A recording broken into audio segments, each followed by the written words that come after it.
I don't believe we can sell people anything. I believe they need to sell themselves. And if you tell them what they need to do, if you're the one that's saying, you got to do this, you got to do this, guess what? They're going to make you wrong. Let's face it, you don't like hearing no. It's not the rejection that you don't like. It's what you feel like it may say about you, that you're not good enough or smart enough or fast enough. And look, I used to take every deal that I got a no on, the ones I didn't win, I used to take that very personally. It hurt my feelings. Even when I sensed in the middle of the sale, this is not going anywhere, this is not going to work, I refused to call that out because I didn't want to hurt the relationship. I didn't want the deal to go away.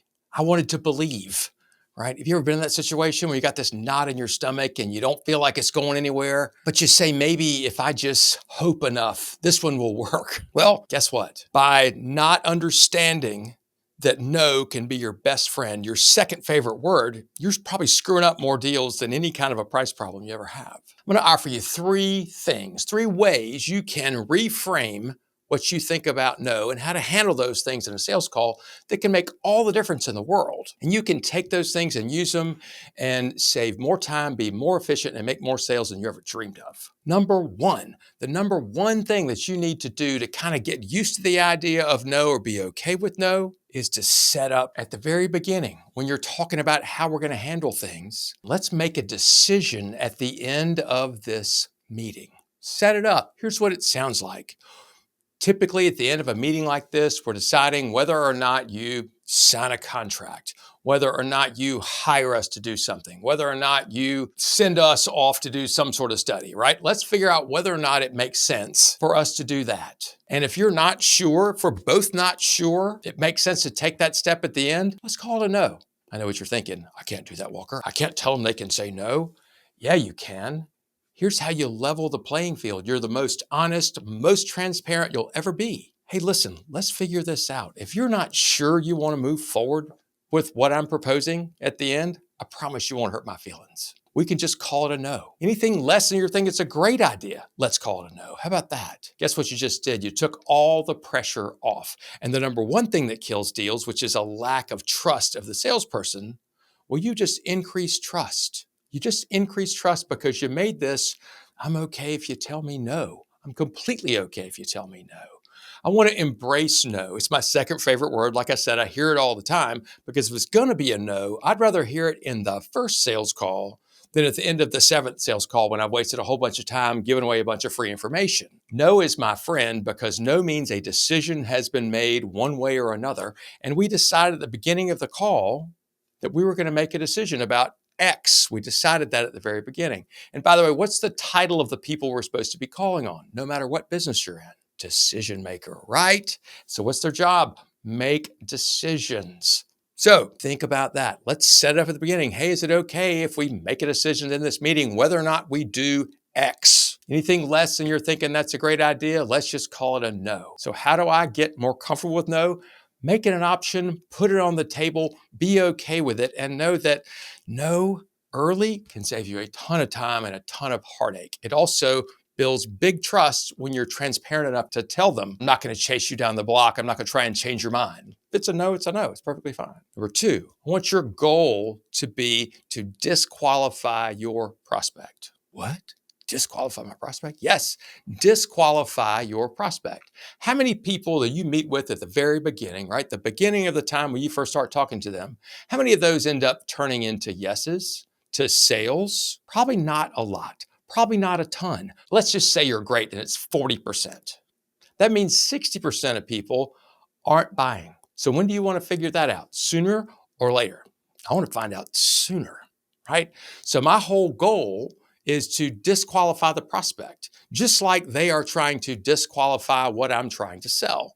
They're trying to decide why they don't need it or whether or not they need it. So, Walker, how in the world would I disqualify a prospect? What in the world are you talking about? Well, they need to have several things to be a good prospect for you, right? Number one, they have to have a problem with a personal, compelling reason that they need to fix it. We all got problems. Right? Everybody's got problems. I probably have a million problems, maybe more than that if I thought about it. It's very depressing.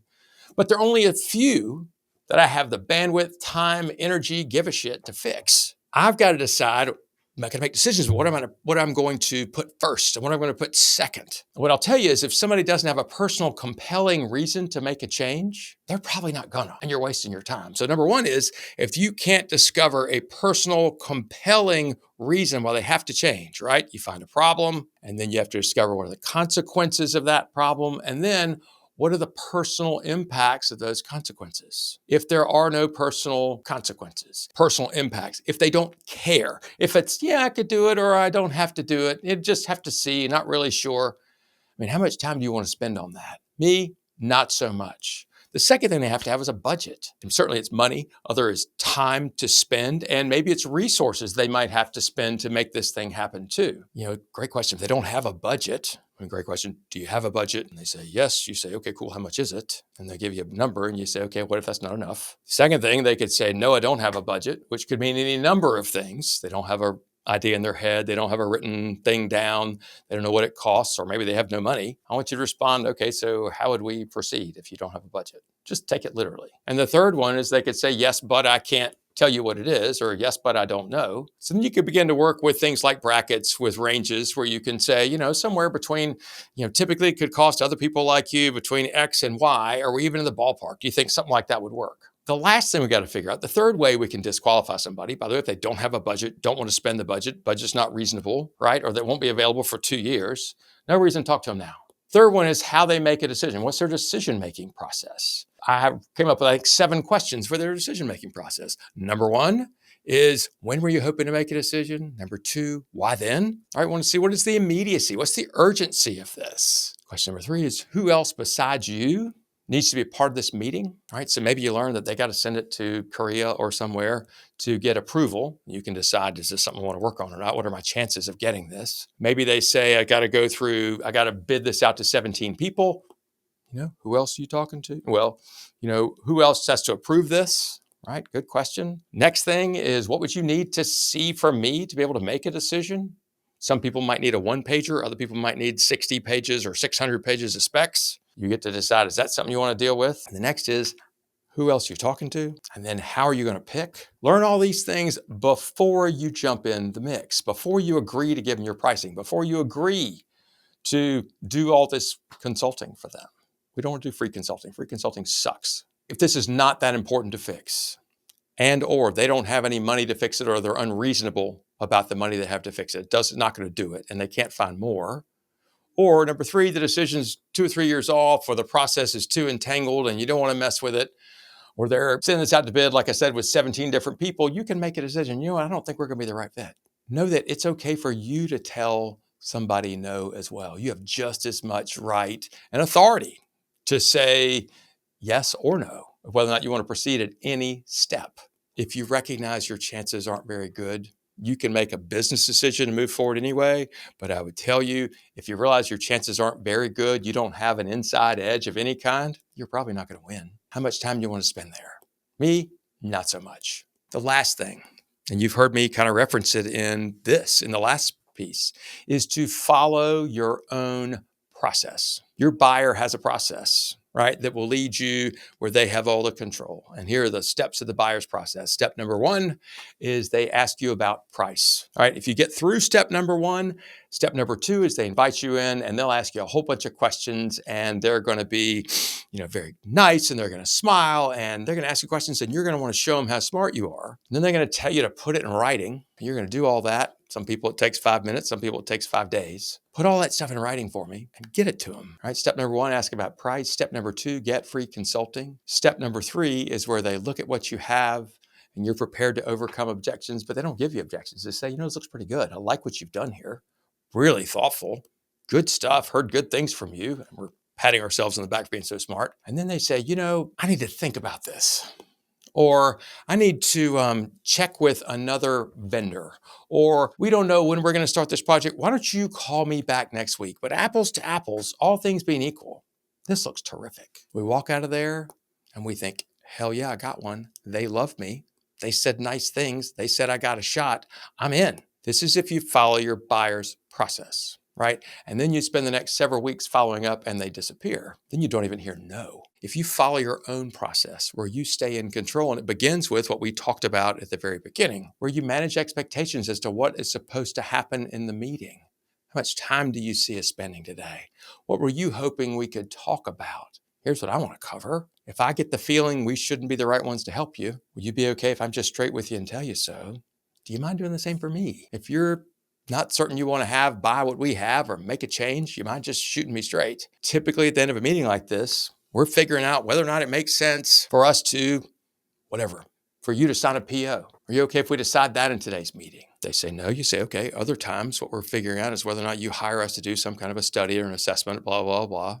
You might spend X amount of money. You okay if we decide whether or not to do that? The very beginning, right? We're trying to establish that what decision is going to be made. What are we going to decide yes or no to at the end of the meeting? Because we need to have a decision every single meeting. Every single sales call needs to be a decision at the end, yes or no to move forward, right?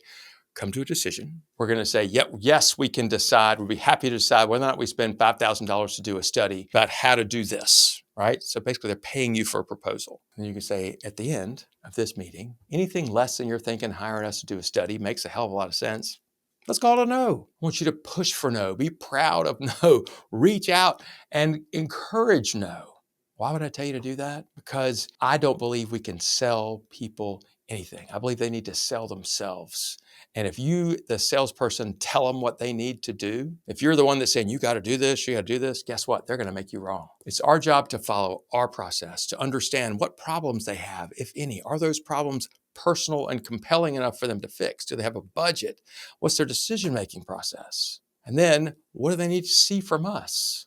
And do you understand their commitment level to fix it? And then we can show them what we have. And if they like it, they give us a yes. If they don't, we get a no. It's follow your own process. You follow the buyer's process, you do a ton of free consulting, and you won't hear no very much. You'll hear, let me think it over once you call me in a week, blah, blah, blah, blah, blah.